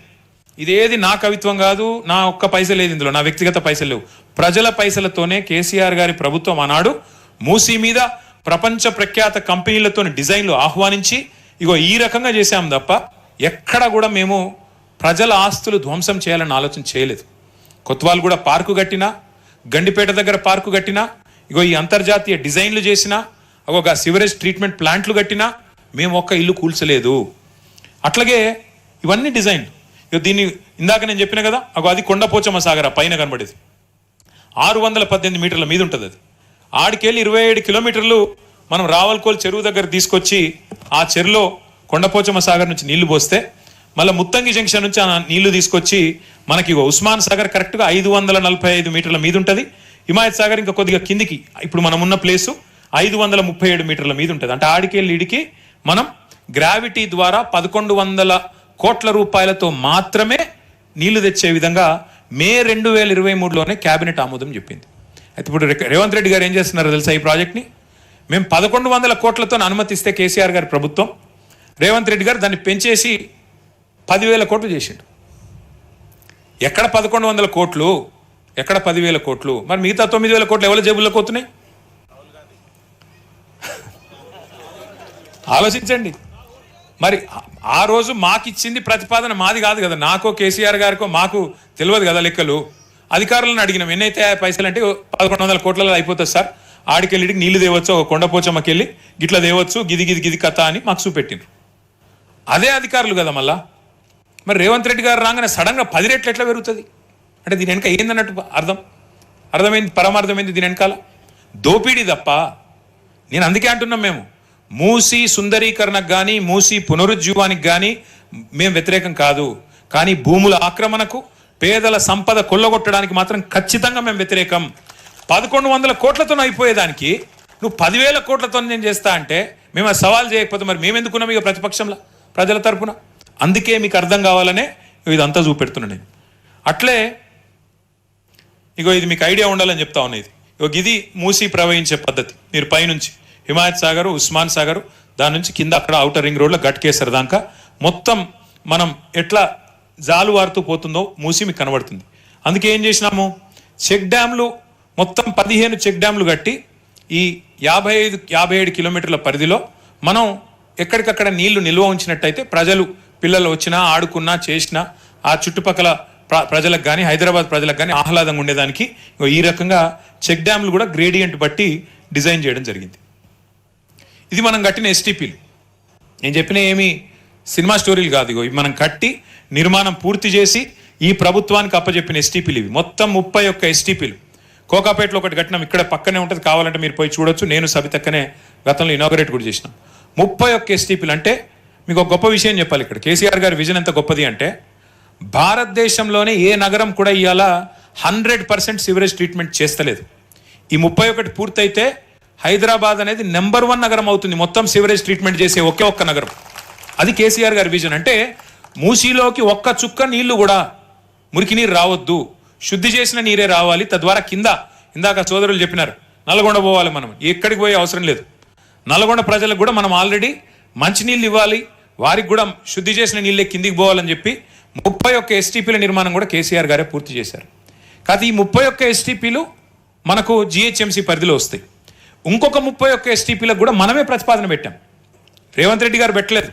అమృత్ 2 స్కీమ్ కింద నేనే మున్సిపల్ మంత్రిగా అన్నాడు పోయి మీకు చూపెడతా. అది కూడా ఒక్క నిమిషం. మొత్తం 31 ఎస్టీపీలు, కెపాసిటీ 1260. చూడొచ్చు. వివిధ దశల్లో నిర్మాణంలో ఉన్నప్పుడు మేము దగ్గరుండి పర్యవేక్షించి, ఇది ఫతేనగర్ కుకట్పల్లి కాన్స్టిట్యున్సీలో కట్టిన ఎస్టీపీ. దగ్గరుండి పర్యవేక్షించి వాటిని పూర్తి చేయడం జరిగింది. ఇగో కోకాపేటలో మా ఉప్పల్ ఎమ్మెల్యే గారు ఇక్కడే ఉన్నారు, ఉప్పల్లో, నల్లగండ్లలో, ముల్లకత్వాలో, పాలపిట్ట పార్క్ దగ్గర, అట్లాగే పెద్ద చెరువు, ఫతేనగర్, కోకాపేట, ఇవన్నీ కూడా 31 STPలు. ఒక్క నీటి చుక్క కూడా మళ్ళీ రేవంత్ రెడ్డి గారు కొత్తగా చేయాల్సిన అవసరం ఏం లేదు. మురికి నీరు అనేది ట్రీట్ చేసిన తర్వాతనే మూసీలోకి వదలడానికి కట్టించింది మొత్తం కేసీఆర్ గారు అనే మాట కూడా నేను మీకు విజ్ఞప్తి చేస్తా ఉన్నా. ఇది ఇందాక నేను చెప్పింది. Telangana MA&UD minister KT Rama Rao meets Hardeep Singh Puri. దేనికి? ఇక చూడండి ఇక్కడ ఒక్క నిమిషం. 2వ ఫేజ్ అమృత్లో కూడా మాకు అక్కడ రాసింది చూడండి. 2వ ఫేజ్ అమృత్లో మాకు మరొక 62 STPలు కావాలి. మాస్టర్ ప్లాన్లో 62 ఉన్నాయి, మేము 31 కడుతున్నాము. ఇంకొక 31కి మీరు అనుమతి ఇవ్వండి. Phase 1 31 STPs would be taken up at ₹3,800 crore. 3 STP packages are under tender stage అని చెప్పి మిగతా వాటికి డబ్బులు ఇవ్వండి అని అమృత్ స్కీమ్లో కూడా 2వ దశ కోసం కూడా కేసీఆర్ గారి ప్రభుత్వమే ఆనాడే మొత్తం ప్రతిపాదనలు కేంద్ర ప్రభుత్వానికి కూడా సమర్పిస్తే మొన్నవి మంజూరు వచ్చినాయి. దాన్ని రేవంత్ రెడ్డి గారు నేను చేసినా అని చెప్పుకుంటా ఉన్నాడు. కానీ అవి కూడా ఆ రోజు కేసీఆర్ గారి ప్రభుత్వమే చేసింది. మనం చేసిన ప్రయత్నం మొత్తం మీ కళ్ళ ముందు ఇక్కడ ఉంది. ఎట్లా సివరేజ్ ట్రీట్మెంట్ ప్లాంట్లు కట్టాలి, ఎట్లా మూసిలో శుద్ధి చేసిన నీరు వదలాలి. తర్వాత ఇగో లాస్ట్ మైల్ కోసం ఏం చేశామంటే ఇంటర్సెప్టర్ సూవర్స్ అని ఉంటాయి. ఇందాక నిన్న రేవంత్ రెడ్డి గారు మాట్లాడితే నాకు అర్థం కాలేదు. ఆయన నిజంగా అప్పుడప్పుడు మాట్లాడితే ఉండి మాట్లాడుతుండా లేక మాట్లాడుతున్నా కూడా అర్థమవుతుంది. నేను ఇట్లా మాట్లాడితే మళ్ళీ నాకు పొగరు ఎక్కువ, అహంకారం ఎక్కువ అని మళ్ళీ కాంగ్రెస్ వాళ్ళు తిడతారు. అయినా చెప్తున్నా.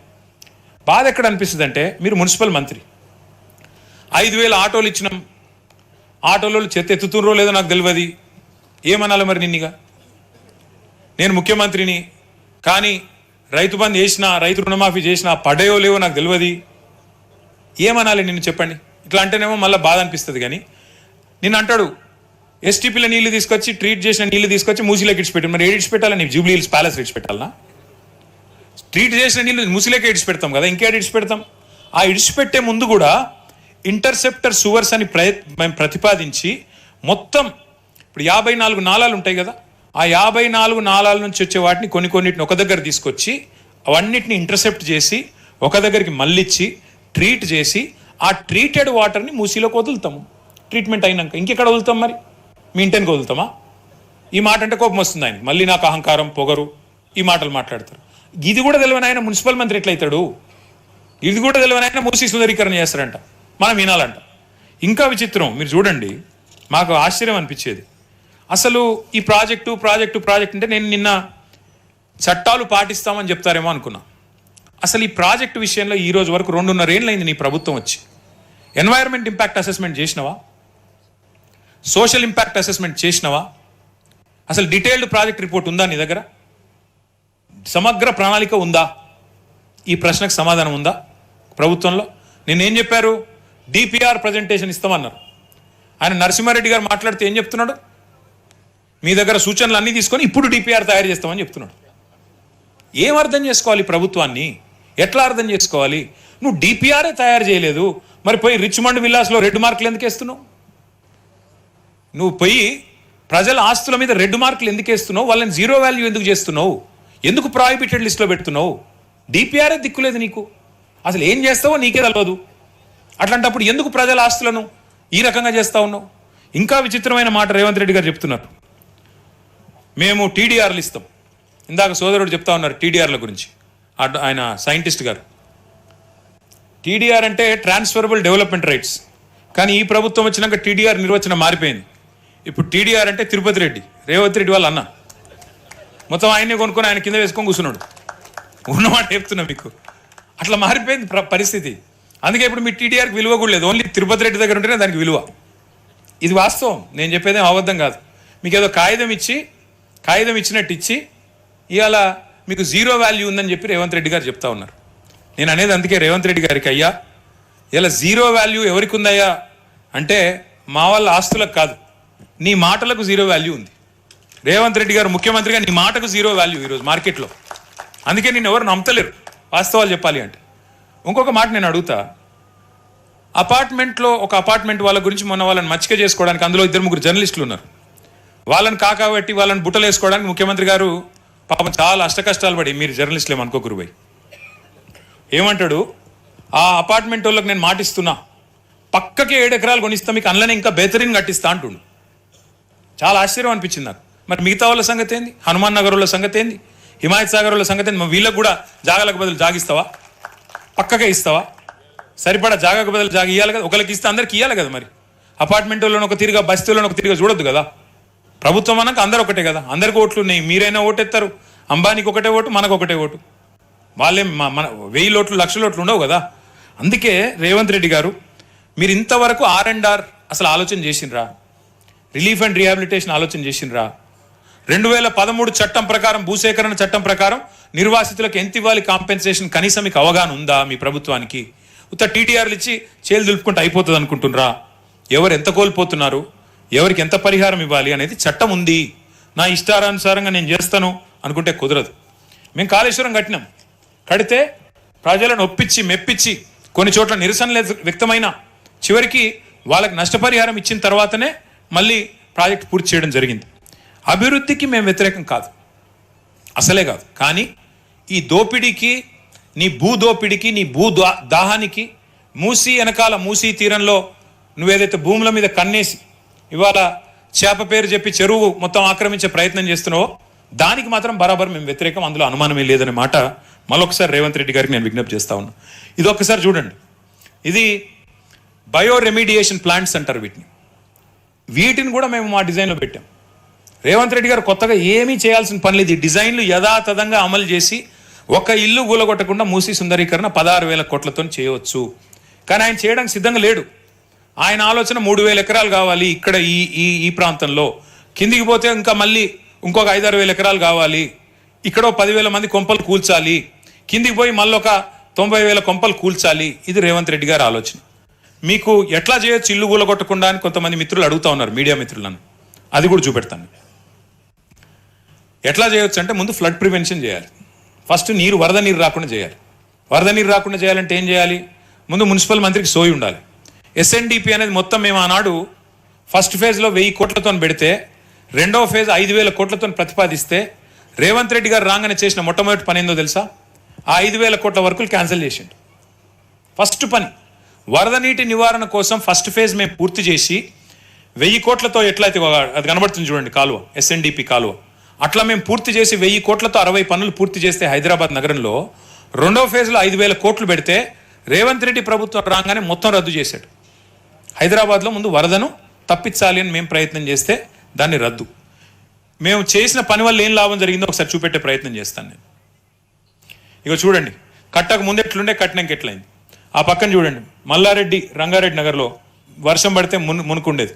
తర్వాత SNDP కట్టిన తర్వాత నీరు కిందికి సాఫీగా పోవడానికి ఏర్పాటు చేయడం జరిగింది. ఎందుకు చెప్తున్నా అంటే, మూసీలో ఫస్ట్ చేయాల్సిన పని ట్రీటెడ్ వాటర్ ముందు వచ్చేటట్టు చూసుకోవడం, రెండోది వరద నష్టం లేకుండా అన్ని నాళాలను కూడా అవసరమైతే నీట్గా చేసుకోవడం, SNDPని కంటిన్యూ చేయడం. ఆ తర్వాత మీరు మంచిగా గోదావరి నీళ్లు తెచ్చి హిమాయత్ సాగర్లో, ఉస్మాన్ సాగర్లో నింపి గేట్లు ఎత్తి చెక్ డ్యాములు కట్టి నీళ్లు జీవనదిలాగా మూసీని చూపెట్టడం. దాంతోపాటు ఇవన్నీ కూడా అవే SNDP ప్రాజెక్ట్స్. చూడండి, ఆ రోజు పేపర్లు రాసిన వార్తలు ఎట్లా SNDP వల్ల కొన్ని కాలనీలకు ముంపు తప్పింది చూపెడతాను మీకు. ఇగో 14 ప్రాంతాలకు వరద నుంచి విముక్తి ఈనాడులో. ఇగో హిందూ అనే paper, SNDP covered areas largely free from flooding this season. అంటే SNDP తీసుకోవడం వల్ల ఏ రకంగా వరద ముప్పు తప్పింది అని చెప్పి పేపర్లు రాసిన వార్తలు ఆ రోజుల్లో.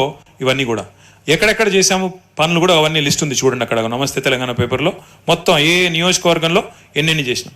ఇక్కడ పర్టికులర్గా ఒక్క మీకు నేను ముషీరాబాద్లో దగ్గర మేము ముట్టాల్ గారు ఎమ్మెల్యే గారు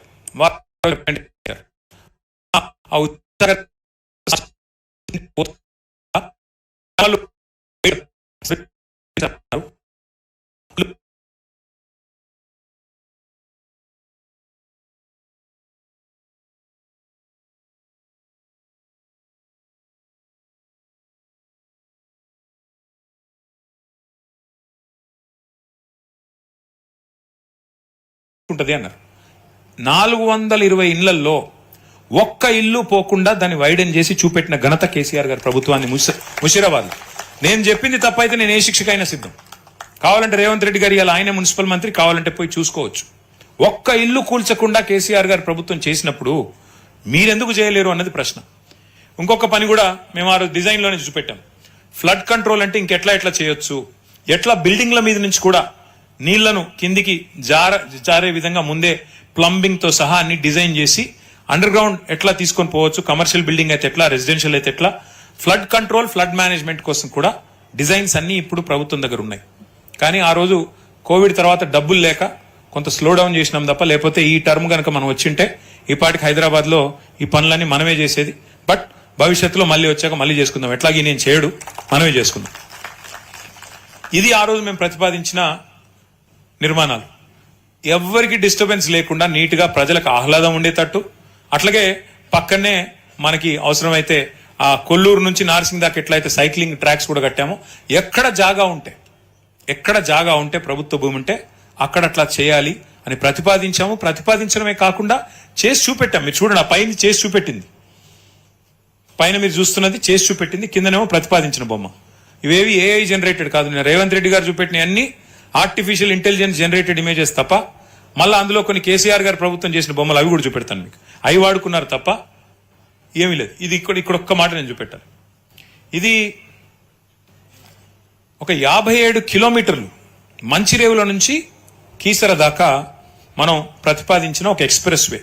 మీరు ఇక్కడ ఒకటి చాలా జాగ్రత్తగా గమనించండి, మీకు నేను చెప్పేది.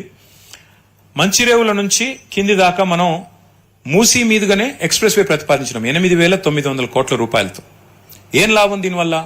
మీరు చుట్టూ తిరిగిపోయే అవసరం లేకుండా, ఇమ్లీబన్లో బస్ ఎక్కితే ఒకవేళ మీరు మళ్ళీ స్ట్రైట్ గా ఊరంతా తిరిగి కిషన్ బాగ్ నుంచి కిందికి మహబూబ్ నగర్ పోయే అవసరం లేకుండా, కర్నూలు పోయే అవసరం లేకుండా ఆ బ్రిడ్జ్ ఎక్కి ఓఆర్ఆర్ ఎక్కి కిందికి స్ట్రైట్ గా వెళ్ళిపోయేటట్టు డిజైన్ చేయడం జరిగింది. తద్వారా ఏం లాభం అంటే, ఈ మూసీ పరివాహక ప్రాంతంలో ఉండే ప్రజలకు కూడా కోర్ సిటీలోకి పోవాలన్నా, బయటికి పోవాలన్నా, ఇటు పోవాలన్నా ఇబ్బంది లేకుండా మనం ప్రతిపాదించిన బ్రిడ్జ్లు కూడా మీకు కనబడతా ఉన్నాయి. 15 బ్రిడ్జెస్ ఈ మొత్తం మూసీ మీద, ఇవన్నీ కూడా డిజైన్ చేసినాం. ఇక్కడ మీరు 15 బ్రిడ్జ్లు కూడా మూసీకి కొత్త వన్నెలు పేరిట ఆ రోజు సాక్షి పేపర్ రాసింది. 15 బ్రిడ్జ్లు ఎక్కడెక్కడ కట్టాము, ఎక్కడెక్కడ ప్రతిపాదించాము, వాటికి మేమే శంకుస్థాపనలు కూడా చేశాము. మొత్తం డీటెయిల్స్ 545 కోట్ల రూపాయలతో బ్రిడ్జ్ కింద చెక్ డ్యామ్.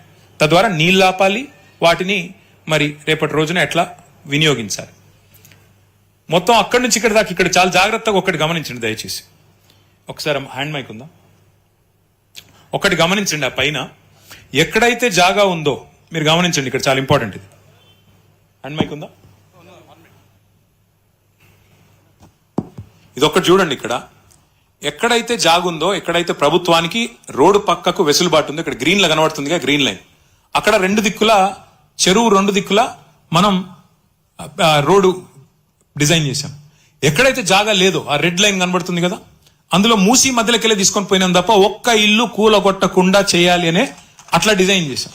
మళ్ళీ కిందికి పోతే ఊరు దాటిన తర్వాత మీకు జాగా ఉంది, అందుకే మళ్ళీ అక్కడ కింద మళ్ళీ గ్రీన్ కనబడుతుంది మీకు. అంటే తీరంలో కట్టుకోవడానికి రోడ్డు మధ్యలో మాత్రం ఎట్లా డిజైన్ చేశామంటే, ఆ మధ్యలో ప్రాంతం ఎర్రదంతా కనబడేది, ఎక్కడ కూడా డిస్టర్బెన్స్ లేకుండా, ఎవరికి ఇబ్బంది లేకుండా, ఒక్క ఇల్లు కూల్చకుండా చేయాలి అని కేసీఆర్ గారు ఏదైతే చెప్పారో దానికి అనుగుణంగానే ఆ రోజు మేము డిజైన్ చేయడం జరిగింది. దాని నమూనాలు కూడా మీకు చూపెడతాయి. మూసి మధ్యలోకి వెళ్ళి తీసుకుపోయినాం డిజైన్. ఎందుకు? మీకు పక్కన ఎవరిది కూలగొట్టద్దు, మిమ్మల్ని డిస్టర్బ్ చేయొద్దు. అందుకే ఆ రోజు డిజైన్ నమూనా ఇది ప్రభుత్వంలోనే ఉంది, ఇది నాది కాదు. ప్రభుత్వంలో రేవంత్ రెడ్డి దగ్గర ఉంటుంది. మధ్యలోకి వెళ్ళి తీసుకుపోయినాం. ఇక ఇది కరెక్ట్ గా అది హైకోర్టు ముంగట. ఇట్లా ఎక్కడెక్కడ అవకాశం ఉందో అంటే వాటికి అప్ అండ్ డౌన్ ర్యాంప్స్, ఆ మధ్యలో ఎక్స్ప్రెస్ వే ఉంటుంది, దాని పక్కన ఎక్కడెక్కడ దిగాలి, ఒకవేళ అంబర్పేట పోవాలంటే మధ్యలో ఒక ర్యాంప్, అట్లాగే ఓల్డ్ సిటీకి మలక్పేట దిగి పోవాలంటే ఒక ర్యాంప్, అట్లా ఇచ్చి మొత్తానికి 57 కిలోమీటర్ల స్కైవే కూడా ఆ రోజు ఈ ప్రతిపాదన 16,000 కోట్లలోనే ఆ 57 కిలోమీటర్ల స్కైవే ప్రతిపాదన కూడా అందులోనే ఉంది. దాంతో పాటు మధ్యలో బ్రిడ్జెస్ అన్నిటి మీద కూడా మనం టూరిజం స్పాట్స్ గా, పబ్లిక్ లైబ్రరీలు, అట్లా వాటిని కల్చరల్ స్పాట్స్ గా, కల్చరల్ సెంటర్స్ గా డిజైన్ చేసి చాలా వినూత్నమైన మోడల్స్ తో వాటిని కూడా ఆ రోజు మొత్తం డిజైన్ చేయించి ప్రభుత్వంలో ఉన్నాయి. ఇవన్నీ కూడా ఇది మనం చేసింది నాగోల్లో. ఇందాక నేను చెప్పింది ఇదే. నాగోల్లో 6 కోట్ల రూపాయలతో చేసిన సుందరీకరణలో ఒక భాగం ఇది. ఇప్పుడు వీళ్ళు మెయింటెనెన్స్ లేక ఇట్లా అయిపోయింది. అది వీళ్ళు వచ్చినాక 2.5 ఏళ్లలో దాన్ని నాశనం చేస్తే అక్కడ మొత్తం పెచ్చులు లేచిపోయి అట్లా అయింది. కానీ మొత్తం సుందరీకరించి పెట్టింది ఆ రోజు కేసీఆర్ గారి ప్రభుత్వం. ఇవన్నీ కూడా ఆ రోజు సుందరీకరణలో భాగంగా 5.5 కిలోమీటర్ల పరిధిలో వాక్వేలు ఓపెన్ జిమ్లు, ల్యాండ్స్కేపింగ్లు, గ్రీనరీ, ఇవన్నీ కూడా మీరు చూడండి, ఒక సైక్లింగ్, వాకింగ్ ట్రాక్స్, ఇవన్నీ కూడా ఆ రోజు కేసీఆర్ గారి ప్రభుత్వం చేసింది. అందుకే మేము అంటున్నాం, ఇవాళ ప్రజలు కోరుకుంటున్నది, మేము డిమాండ్ చేస్తున్నది కూడా డెవలప్మెంట్ మోడల్ కోరుతున్నాం. మీరేమో డిస్ట్రక్షన్ మోడల్ తీసుకొచ్చి, బుల్డోజర్ మోడల్ తీసుకొచ్చి కూలగొడతాం, ఏదైతే అది చేస్తామంటే దాన్ని మాత్రం ఖచ్చితంగా వ్యతిరేకించి తీరుతామని చెప్పి కూడా రేవంత్ రెడ్డి గారికి నేను విజ్ఞప్తి చేస్తా ఉన్నాను. ఇక్కడ జస్ట్ మీకు కంపారిజన్ కోసం చెప్తా ఉన్నాను. ఆ రోజు కేసీఆర్ గారు ఆయన ప్రభుత్వం డిజైన్ చేసిందేమో 16,000 కోట్లకి, మీరేమో 1,50,000 కోట్లు అంటున్నారు. కేసీఆర్ గారు చేసిందేమో డిజైను మూసి పునరుజ్జీవం, మీరు చేసింది ఏంది మూసి భూముల ఆక్రమణ పథకం కింద, ఒక రియల్ ఎస్టేట్ ప్రాజెక్ట్ కింద దీని చుట్టూ ఉన్న భూములు ఎట్లా లాక్కోవాలి, ఎట్లా గుంజుకోవాలనే దాని మీద మీ ఆలోచన. ఆ రోజు ఒక డిజైన్ కాంపిటీషన్ చేసి 10 కోట్ల రూపాయల్లో మొత్తం 10 డిజైన్లు రెడీ చేసి పెట్టి గవర్నమెంట్లో ఉంది. మీరేం చేశారు? 160 కోట్ల రూపాయలు ఒక బ్లాక్ లిస్టెడ్ కంపెనీ, పాకిస్తాన్ లో కూడా black listed company, red corner notice ఉన్న కంపెనీ, ఆ కంపెనీకి 160 కోట్ల రూపాయలు ప్రజల సొమ్ము తగలబెట్టింది రేవంత్ రెడ్డి ప్రభుత్వం. మేమేమో ఒక్క ఇల్లు కూలగొట్టకుండా ప్లాన్ చేస్తే మీరు దగ్గర 1,00,000 ఇండ్లు ఒక రాజేంద్ర నగర్ కాన్స్టిట్యున్సీలోనే 10,000 ఇండ్లు కూలగొట్టడానికి, మొత్తం ఇక్కడ నుంచి అక్కడ దాకా 1,00,000 ఇండ్లు కూలగొట్టడానికి మీరు ప్లాన్ చేస్తున్నారు. ఇంతవరకు మేమేమో ఆనాడు మొత్తం అన్ని స్టడీస్ చేసి మొత్తం మెటీరియల్ అంతా మీకు ఇచ్చాం. మీరు డిపిఆర్ లేదు, పబ్లిక్ కన్సల్టేషన్ లేదు, ప్రజలతో ఇంతవరకు సంప్రదించింది లేదు, సోషల్ ఇంపాక్ట్ అసెస్మెంట్ లేదు, ఎన్వైరన్మెంటల్ ఇంపాక్ట్ అసెస్మెంట్ లేదు, ఏదీ లేకుండా మా ఇష్టం వచ్చినట్టు చేస్తామంటే ఎట్లా ఊకోవాలి? చూడండి, మీరు విచిత్రమైన విషయం, నిన్న ఆయన మూసి వెబ్సైట్ లో పెట్టిండు రేవంత్ రెడ్డి ప్రభుత్వం, మూసిని ఎట్లా చేస్తామని పెట్టిండు. ఆ పెట్టిన బొమ్మలు ఎక్కడో తెలుసా? మనం గతంలో చేసిన బొమ్మలే పెట్టిండు 6 కోట్ల రూపాయలతో. అందుకే అంటున్నాం, నకల్ మారనే కోబి అకల్ చాయి అంటారు కదా, ఒక గట్ల గంత తెలుగు నీళ్లకు. మీరు ఇక్కడ చూడండి, 3,279 ఎకరాలు 10,000 నిర్మాణాలు తీసుకుంటా అని చెప్పి మన గెజెట్ ఇచ్చిండు. ఎందుకు కావాలి గన్ని? ఎవరి కోసం 3,279 ఎకరాలు? అది ఫస్ట్ ఫేజ్ అట. 2వ ఫేజు, 3వ ఫేజు, 12వ ఫేజు ఏం చేస్తాడు మహానుభావుడు మరి చూడాలి. మొదటి ఫేజ్ లోనే 10,000 నిర్మాణాలు. నేను 10,000 నిర్మాణాలు లెక్క తప్పు చెప్పానంటారని గెజెట్ కూడా తెచ్చిన. ఎన్ని ఎకరాలు అంటే 3,279 ఎకరాలు. మళ్ళీ గుర్తు చేస్తా ఉన్నా, పక్కనే కోకాపేటలో 100 కోట్లు, 120 కోట్లు, 130 కోట్లు. మరి ఇక్కడ కనీసం అందులో 50%, 40% ఉంటుందా? మరి 50% వేసుకుంటే 3,279 కోట్లు అంటే 1,00,000 కోట్ల కాదా? మరి ఇంత విలువైన ఆస్తిని ఇలా జీరో వాల్యూ చేసే అధికారం రేవంత్ రెడ్డికి ఎవడిచ్చాడు? అందుకే ఇవాళ మేము దీన్ని వ్యతిరేకిస్తున్నాం తప్ప మాకేమీ ఆయన మీద కోపమో ఇంకోని మీద కోపమో కాదు. చూడండి, ఈ మొత్తం ఆ మధు పార్క్ రిడ్జ్ అనే అపార్ట్మెంట్ మీద రెడ్ మార్క్ వేసినారు. ఆ డిపిఆర్ ఇప్పటికి 160 కోట్లు తీసుకున్నాడు, వాడు ఇంతవరకు పత్తాలేడు. అన్ని కాదని ఆఖరికి గాంధీ గారి బొమ్మ పెట్టి ఇప్పుడు ఎట్లా అంటే అదొకటి ఉంటారు చూడండి. మనం దేవుని గుడిలో పోతాం, శివుడిని మొక్కుతాం, శివలింగాన్ని మొక్కుతుంటాం. ఆ లింగం మీద తేలుందనుకో, ఏం చేయాలా? కొట్టాలనిపిస్తుంది, భయం అవుతుంది. దేవుడు కాబట్టి దండం పెడతాం. ఈ ప్రాజెక్ట్ కూడా అడ్డుకోకుండా రేవంత్ రెడ్డి గారు తెలివిగా ఏం చేస్తున్నాడు? గాంధీ బొమ్మ పెడతారంట.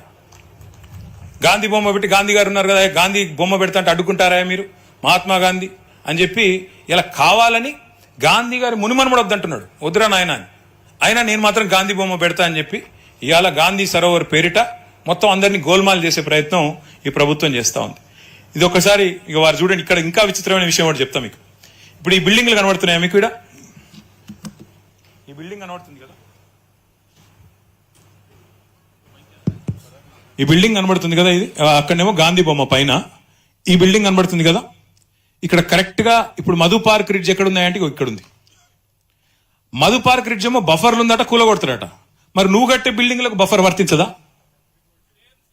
మీరు ఆలోచన చేయండి. ఇప్పుడు అంటే ఎంత ఎంత ఎంత విచిత్రమైన గవర్నమెంట్ అంటే ఇది.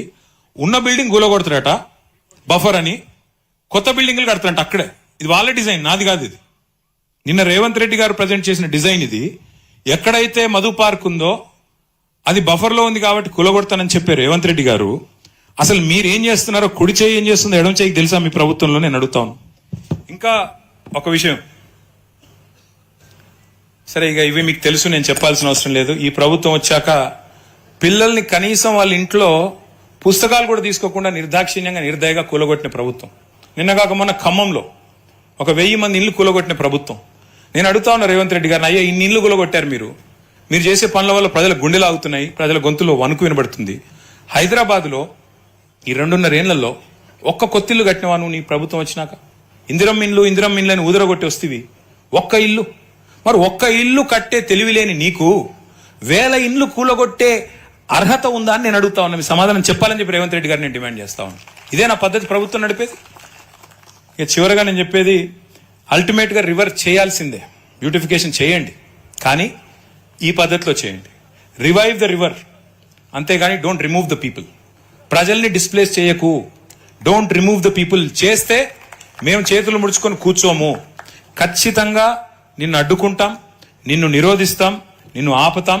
ఎందుకు అంచనాలు పెంచావు, ఏ కారణం చేత ఈ రకంగా చేస్తున్నావు, వీటన్నిటికీ తప్పకుండా ప్రజలకి సమాధానం చెప్పకుండా నేను తప్పించుకుంటానంటే కుదరదు. ఇవన్నీ వివరాలు మా మీడియా మిత్రులకు ఇస్తాము. మీరు దయచేసి రేవంత్ రెడ్డి గారికి పంపండి, ప్రభుత్వానికి కూడా పంపుతాము. గతంలో డిజైన్లన్నీ మీ దగ్గరే ఉన్నాయి. మేము కట్టిన ఎస్టీపీల వివరాలు ఇచ్చాను. ఒక్క చుక్క నీరు, మురికి నీరు కూడా హైదరాబాద్లో ఈరోజు మురికి నీరు మూసీలోకి రాకుండా చేసిన ప్లాన్ చెప్పాను. ఒక ఇల్లు కూలగొట్టకుండా ఎట్లా చేయవచ్చో చెప్పాను. మరి ఇన్ని చూసిన తర్వాత కూడా రేవంత్ రెడ్డి గారు లేదు నేను 3300 ఎకరాలు తీసుకుంటాను, మీది జీరో వాల్యూ అంటే, మరి అల్టిమేట్ గా ఇది తెలంగాణ గడ్డ.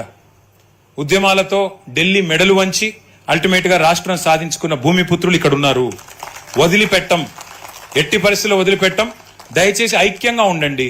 నేను మన వెలుగుమట్లలో కూడా ఒకటే చెప్పొచ్చాను, ఖమ్మం పోతే ఇండ్లు కోల్పోయిన వాళ్ళు 1000 మంది.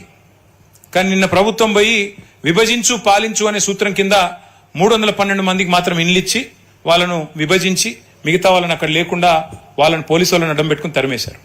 అట్లా కాకుండా రేపు హిమాయత్ సాగర్లో అయినా హనుమాన్ నగర్లో అయినా న్యాయం జరగాలి అంటే మీరు దయచేసి ఐక్యంగా ఉండండి. ఇందులో రాజకీయాలు అవసరం లేదు. ఇక్కడ బీఆర్ఎస్ వాళ్ళు ఉండొచ్చు, కాంగ్రెస్ వాళ్ళు ఉండొచ్చు, బీజేపీ వాళ్ళు ఉండొచ్చు, ఇంకో పార్టీలు ఉండొచ్చు, ఇంకోళ్ళు ఉండొచ్చు, ఎవరన్నా కానివ్వండి. కానీ దయచేసి ఐక్యంగా ఉండండి. మీకు న్యాయం జరగాలి అంటే మీ తరపున కొట్లాడే వాళ్లకు మీరు ఊతం ఇవ్వాలి, మీరు మీ తరపున మాట్లాడేదానికి మాకు శక్తి ఇవ్వాలి. మీడియా కూడా మీ బాధ చూపెట్టాలంటే మీరు అనవసరంగా ప్రభుత్వం ఇచ్చే ప్రలోభాలకి ఓ 4 పిలుచుకుంటారు. ప్రభుత్వం వాళ్ళు పిలుచుకొని దగ్గరున్న వాళ్ళను, అరే నీకు పక్కకి ఇస్తాం, మంచిగా ఇస్తాం, మిగతా వాళ్ళను వరుసుకోపో అని పంపుతారు. మళ్ళీ మీరు ఇచ్చకపోయినారు అనుకో, ఐకమత్యం చెదిరిపోయింది అనుకో, మిమ్మల్ని ఎవరు కాపాడలేరు. కాబట్టి దయచేసి ఐకమత్యంగా ఉండాలని కోరుతూ, హనుమాన్ నగర్ కూడా రమ్మన్నారు, తప్పకుండా వస్తాం. హిమాయత్ సాగర్ కూడా రమ్మన్నారు, తప్పకుండా వస్తాం. అన్ని గ్రామాలు కూడా మా పార్టీ తరపున మా సబితమ్మ గారు, తమ్ముడు కార్తిక్ గారు, నేను, మా వివేకన్న, మా లక్ష్మణ, మా రాజన్న, అందరం, ప్రవీణ్ అన్న, అందరం మీరు ఎక్కడికి పిలిస్తే అక్కడికి వస్తాం, మీకు అండగా నిలబడతాం. ఒక్క రెండేళ్లు మీ ఆస్తులు కాపాడుకోండి. 2 ఏళ్లు ఆ తర్వాత మళ్ళీ ఎట్లాగో మేము వస్తాం. మీకు ఒక్కరికి మీ ఇల్లు కాదు కదా, మీ ఇంటి మీద సున్నం కూడా ముట్టనీయకుండా చూసుకునే బాధ్యత మాది. జాగ్రత్తగా ఈ 2 ఏళ్లు కాపాడుకోండి. 2 ఏళ్లు కాపాడుకోండి మీ ఆస్తులు, మేముంటాం మీతో. ఈ 2 ఏళ్లు మాత్రం మీరు ఖచ్చితంగా మాతో పాటు కలిసి నడవాలి. ఈ దుర్మార్గుల బుల్డోజర్ రాజ్యానికి వ్యతిరేకంగా అందరం కలిసికట్టుగా పోరాడదామని చెప్పి మళ్ళొకసారి విజ్ఞప్తి చేస్తూ, మా తమ్ముడు కార్తిక్ గారికి ప్రత్యేకంగా ధన్యవాదాలు తెలియజేస్తూ, ఈ ప్రెజెంటేషన్ అంతా కూడా మీకు ఇచ్చిపోతాను. మీరు ఎవరైనా కావాలంటే మీ గ్రూప్స్ లో సర్క్యులేట్ చేసుకోవచ్చు, మీరు చెక్ చేసుకోవచ్చు, డబుల్ చెక్ చేసుకోవచ్చు. ప్రెజెంటేషన్ సాఫ్ట్ కాపీలు, హార్డ్ కాపీలు అన్ని కూడా మీ గ్రామ సర్పంచ్ గారికి ఇంకా మిగతా వాళ్ళందరికీ మా కార్తిక్ గారు పంపిస్తారు. మీరు కావాలంటే దయచేసి చూసుకోవచ్చు. ఏమైనా అనుమానాలు ఉంటే కూడా మీరు అందరూ కూడా దయచేసి, ముఖ్యంగా చదువుకున్న వాళ్ళు, డిఫరెంట్ మరి ఏజ్ గ్రూప్స్ లో ఉన్న వాళ్ళు ఉన్నారు, మీరు దయచేసి మిగతా వాళ్ళని ఎడ్యుకేట్ చేయాలని చెప్పి కూడా కోరుతూ, థ్యాంక్ యూ. జై తెలంగాణ, జై కేసీఆర్.